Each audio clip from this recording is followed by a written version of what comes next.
Oke, selamat datang di channel Juragan Soal Sulit. Bersama saya, Adis Tioko. Kali ini saya akan membahas tentang soal sistem bahan bakar dan sistem kopling. Langsung saja kita ke materi, ke pembahasan yang pertama yakni soal ganda. Nomor 1. Sistem yang berfungsi sebagai penyalur bahan bakar ke mesin merupakan sistem A. Sistem pengapian, B.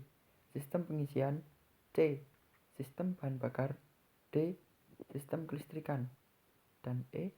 Sistem kopling. Jawabannya adalah C. Sistem bahan bakar. Sistem bahan bakar adalah suatu sistem yang berfungsi untuk menyimpan bahan bakar secara aman, menyalurkan bahan bakar ke mesin, dan mengabutkan bahan bakar agar bercampur dengan udara yang melewati karburator. Soal nomor 2, komponen mesin yang berfungsi untuk mencampurkan bahan bakar dan udara kemudian dirubah menjadi bentuk gas ialah A. Karburator, B. Injektor, C. Alternator, D. Saringan bahan bakar, E. Filter udara. Jawabannya adalah A. Karburator. Karburator memiliki 3 fungsi, yakni untuk mencampur bahan bakar dengan udara sehingga menciptakan campuran yang mudah terbakar, mengatur perbandingan udara dan bahan bakar, dan mengendalikan atau mengatur kecepatan mesin. Soal nomor 3, sistem pengaliran bahan bakar karburator sesuai urutan adalah A.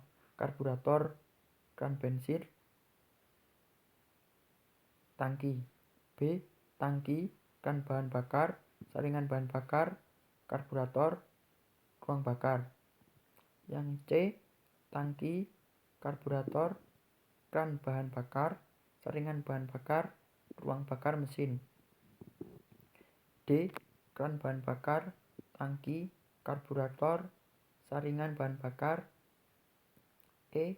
Tangki, saringan bahan bakar, karburator, ruang bakar mesin.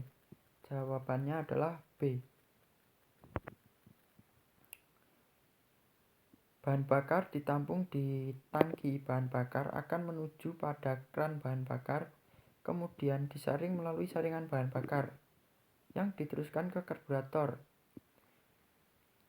yang dilanjutkan ke ruang pembakaran, yaitu silinder. Soal nomor 4, ada 2 jenis pompa bahan bakar, yaitu A. Buatan dan mekanik, B. Listrik dan plastik, C. Mekanik dan listrik, D. Plastik dan mekanik, E. Listrik dan buatan. Jawabannya adalah C. Mekanik dan listrik. Pompa bahan bakar tipe mekanik menggunakan diafragma dan biasanya digunakan pada mesin yang menggunakan karburator. Melainkan pompa bahan bakar tipe elektrik dipakai pada mesin yang menggunakan sistem EV atau sistem Electronic Fuel Injection. Soal kelima, fungsi dari pelampung pada karburator adalah A. Untuk menutup saluran isap pompa, B. Untuk mengatur aliran bensin, C. Untuk membuka saluran isap pompa, D. Untuk menutup saluran buang pompa, E. Untuk menstabilkan tinggi permukaan bensin pada pelampung. Jawabannya adalah E. Untuk menstabilkan tinggi permukaan bensin pada ruang pelampung. Pembahasannya, fungsi sistem pelampung yang ada pada karburator ialah untuk mengatur batas permukaan bensin dalam ruang pelampung agar relatif tetap konstan. Jadi mesin yang dihasilkan dari pembakaran tersebut, campuran udara dan bensinnya tetap konstan. Yang keenam, berikut ini merupakan sifat bahan bakar adalah A. Berwarna, B. Mempunyai berat jenis yang rendah, C. Tidak mudah menguap pada temperatur normal, D. Mempunyai titik nyala tinggi, E. Berbau dan transparan. Jawabannya adalah B. mempunyai berat jenis yang rendah. Nah, ini pembahasannya beberapa sifat bahan bakar bensin ialah mudah menguap pada suhu atau temperatur normal, memiliki berat jenis yang rendah antara 0,6 sampai 0,78, memiliki titik nyala rendah antara minus 10 derajat Celcius sampai minus 15 derajat Celcius, dan dapat melarutkan oli dan karet, serta tidak berwarna dan tidak berbau. Nomor 7, komponen sistem bahan bakar yang berfungsi untuk membuka dan menutup aliran bensin dari tangki dan sebagai penyaring kotoran atau partikel debu, yaitu A. Kran bahan bakar, B. Karburator, C. Selang bahan bakar, D. Tangki bahan bakar, E. Filter udara. Jawabannya adalah A. Kran bahan bakar. Kran bahan bakar berfungsi untuk membuka dan menutup aliran bensin dari tangki dan sebagai penyaring kotoran atau partikel debu. Selanjutnya, fungsi sistem cuk pada karburator ialah A. Menyetel bahan bakar, B. Menambah suplai bahan bakar, C. Mengurangi campuran bahan bakar, D. Menutup saluran bahan bakar, E. Membuka saluran bahan bakar. Jawabannya adalah B. Menambah suplai bahan bakar. Sistem cuk berfungsi untuk menambah suplai bahan bakar saat kondisi mesin dalam keadaan dingin agar campuran bensin dan udara menjadi kaya. Nomor 9, pada mesin EV tipe L, untuk mendeteksi jumlah udara yang masuk digunakan sensor A. IAT, B. TPS, C. MAF, D. EC, E. Injektor. Jawabannya adalah C. Airflow meter atau mass airflow atau disingkat MAF, sensor yang memiliki fungsi untuk mengukur atau mendeteksi jumlah udara yang masuk ke dalam saluran intake manifold. Nomor 10, pada mesin sistem EV tipe D menggunakan sensor utama, yaitu A. MAF, B. MAP, C. ECT, D. IAT, E. TPS. Jawabannya adalah B. MAP. D-Jetronic ini menggunakan sensor utama yaitu Manifold Absolute Pressure atau disingkat MAP. Sensor yang memiliki fungsi untuk mengukur atau mendeteksi jumlah udara yang masuk ke dalam saluran intake manifold berdasarkan kevakuman yang ada di dalam intake manifold. Komponen pada sistem EV yang mengontrol kecepatan mesin dalam keadaan idle atau stasioner. Yang pertama, A. MAF, B. ISC, C. TPS, D. ECT, E. CKP. Jawabannya adalah B. Komponen yang mengontrol mesin ketika putaran idle yaitu komponen ISC atau idle speed sensor agar campuran udara dan bahan bakar tetap konstan saat diproses oleh throttle pada sistem injeksi. Jika mesin dalam keadaan panas, tentunya memerlukan jumlah udara yang ideal. Sistem tersebut ialah A. Sistem cuk, B. Sistem pelampung, C. Sistem pengaya, D. Sistem HIC, E. Sistem bahan bakar. Jawabannya adalah D. Sistem HIC. Sistem Hot Idle Compensator atau disingkat HIC merupakan komponen tambahan pada karburator yang berfungsi untuk menambah jumlah udara yang masuk ketika keadaan di sekitar mesin bertemperatur panas. Nomor 14, fungsi separator pada tangki bahan bakar yaitu A. Agar bensin tidak tumpah, B. Mencegah permukaan bahan bakar yang tidak rata, C. Sebagai buka tutup saluran bahan bakar, D. Pengunci kran bahan bakar, E. Menutup saluran bahan bakar. Jawabannya adalah B. Mencegah permukaan bahan bakar yang tidak rata. Separator pada tangki bahan bakar berfungsi untuk mencegah guncangan bahan bakar ketika kendaraan berjalan di tempat yang tidak rata dan untuk mencegah permukaan bahan bakar yang tidak rata ketika kendaraan menanjak atau menurun. Nomor 14. Fungsi kopling pada kendaraan adalah A. Untuk memutus dan menghubungkan putaran dari mesin ke diferensial.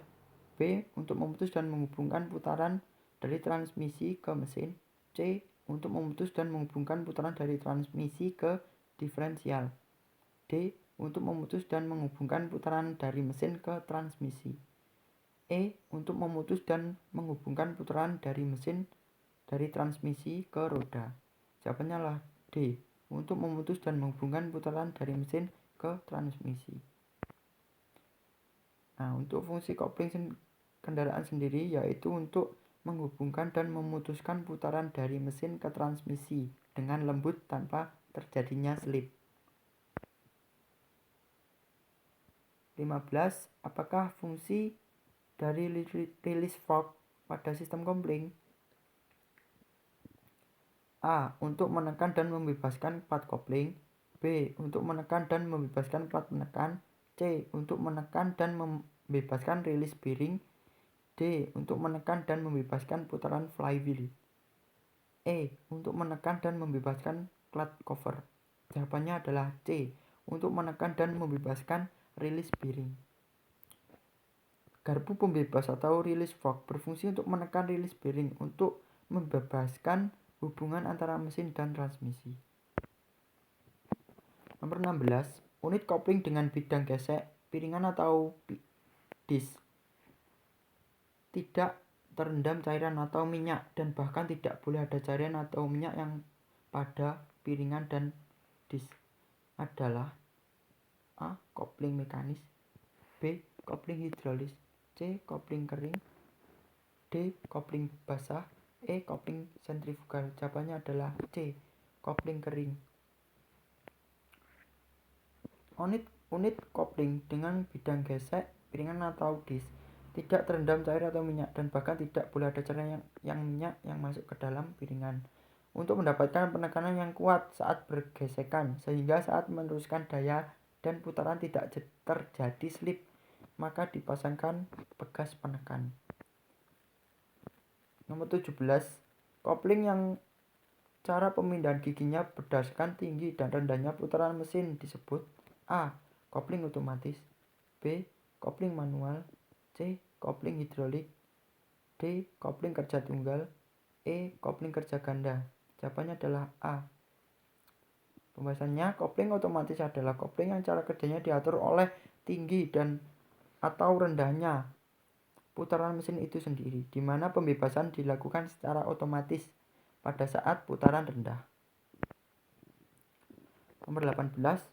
Kopling sepeda motor yang cara kerjanya diatur oleh pengemudi melalui handle kopling termasuk kategori A. Kopling hidrolik, B. Kopling pneumatik, C. Kopling manual, D. Kopling mekanis, E. Kopling sentrifugal.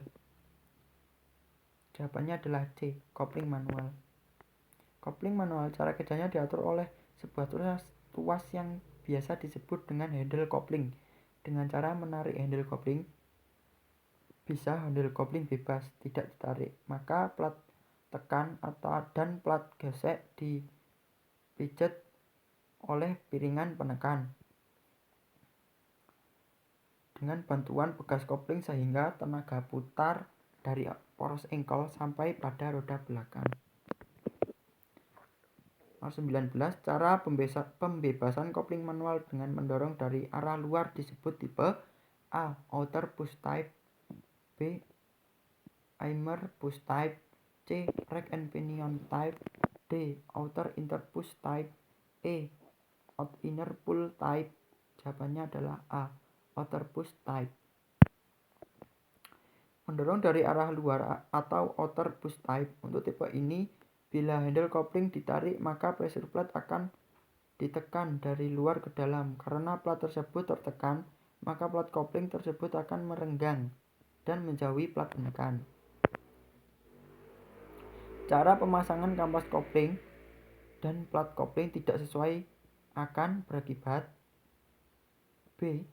Kampas kopling selip dan hangus, C. Kampas kopling berputar tidak pada tempatnya, D. Kampas kopling tidak dapat bergerak. E. Kampas kopling tidak berputar. Jawabannya adalah B. Kampas kopling selip dan mudah hangus. Nah, pemasangan kopling yang bagus akan membuat kampas kopling bisa menapak sempurna atau terpasang sempurna dan bisa meminimalisir selip yang berakibat tidak sempurnanya tenaga motor yang keluar. Jika pemasangannya tidak sempurna, maka kopling akan cepat selip dan hangus, dan tentunya tenaga motor akan berkurang yang mengakibatkan borosnya bensin. Nah, kita langsung ke beranjak soal uraian. Yang pertama, jelaskan cara kerja dari sistem pelampung pada karburator.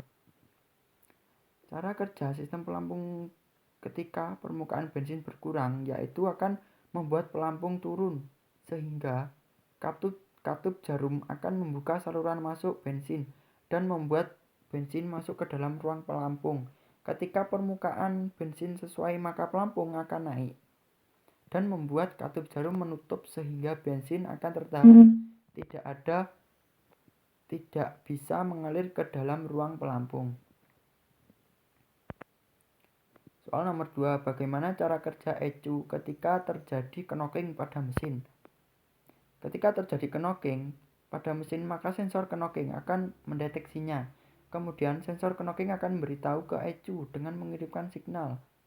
Setelah itu, ECU akan mengontrol saat pengapian akan dimundurkan secara bertahap sampai knocking hilang. Setelah knocking hilang, maka ECU akan mengajukan kembali saat pengapiannya. Yang ketiga, apakah yang dimaksud dengan durasi injeksi? Nah, durasi injeksi yaitu waktu yang digunakan untuk injektor melakukan penginjeksian, atau juga dapat dikatakan berapa lama injektor menyemprotkan bahan bakar ke dalam silinder. Makin lama durasi injeksi, semakin lama bahan bakar yang diinjeksikan, dan sebaliknya, makin cepat durasi, maka makin sedikit bahan bakar yang diinjeksikan. Yang nomor 4 adalah apakah kelebihan dari sistem EV dibandingkan dengan sistem konvensional yang masih menggunakan karburator.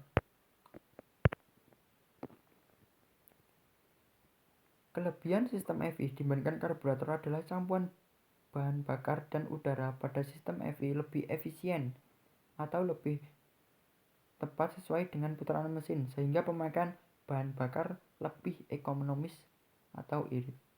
Selain itu, campuran bahan bakar dan udara pada sistem EV lebih homogen dibandingkan dengan karburator, sehingga pembakaran pada sistem EV lebih optimal dan lebih baik. Soal nomor 5, sebutkan macam-macam aktuator yang ada pada mesin EV.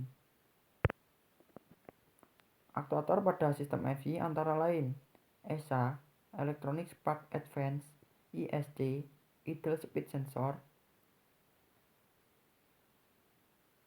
kontrol pompa bahan bakar atau EGR, Exhaust Gas Regulation. Pada soal nomor 6, pada kendaraan sepeda motor Mio dengan satu silinder memiliki spesifikasi dimensi mesin dengan diameter silinder sebesar 51 mm dan panjang langkah piston ton atau sudah di stroke sebesar 49,7 mm. Maka berapa besar volume langkah pada mesin Mio tersebut? Diketahui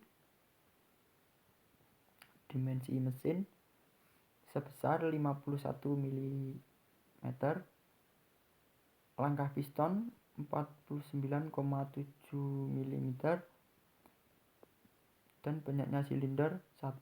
Ditanya volume langkah pada mesin atau disingkat VL. Dijawab VL pi per 4 kali diameter pangkat 2 kali L kali N. VL 3,14 dibagi 4 kali 51 kuadrat kali 49,7 kali 1. Hasilnya 101.476,7 mm kubik. Dikonversikan ke cc menjadi 101,4767 cc. Bisa dibulatkan menjadi 100 cc. Semakin besar volume langkah piston, maka semakin banyak pula campuran bahan bakar dan udara yang dapat dihisap ke dalam silinder, sehingga hal ini juga akan mempengaruhi semakin besar pula tenaga pembakaran yang dihasilkan oleh mesin tersebut. Oke, pada soal nomor 7, pada kendaraan sepeda Mio dengan satu silinder, diketahui volume langkah piston sebesar 101,4767 cc dan volume ruang bakar sebesar 12,1429688 cc. Maka berapakah perbandingan kompresi pada sepeda motor Mio tersebut? Kita langsung menjawab. Diketahui volume langkah atau disingkat VL 101,4767 cc. Terus volume ruang bakar atau disingkat VC 12,1429688 cc. Ditanya perbandingan kompresi atau disingkat sebagai PK. Dijawab PK sama dengan VL plus VC dibagi VC. PK 101,4767 plus 12,1429688 dibagi 12,1429688 memperoleh hasil 9,3568278629 dibulatkan menjadi 9. Jadi perbandingan kompresi pada motor Mio tersebut adalah 9:1.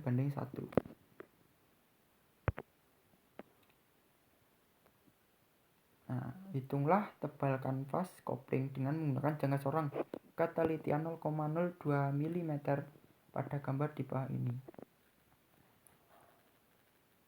Pada pengukuran jangka sorong, di sini yang jadi patokan ialah ini atas ini merupakan skala utama.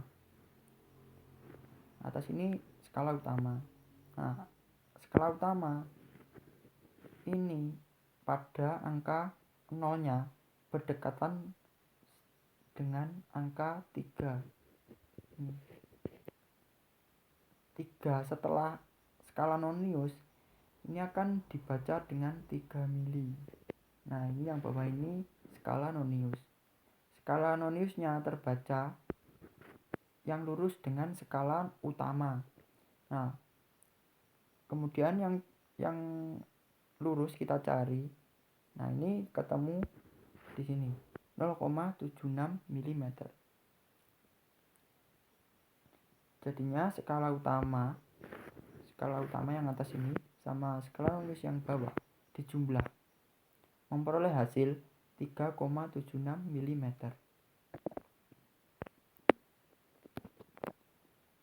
Kemudian nomor 9, hitunglah panjang bekas kopling dengan menggunakan jangka sorong ketelitian 0,05 mm pada gambar di bawah ini. Seperti ketelitian 0,02 mm sama saja pembacaannya. Ini skala utama, ini skala nonius.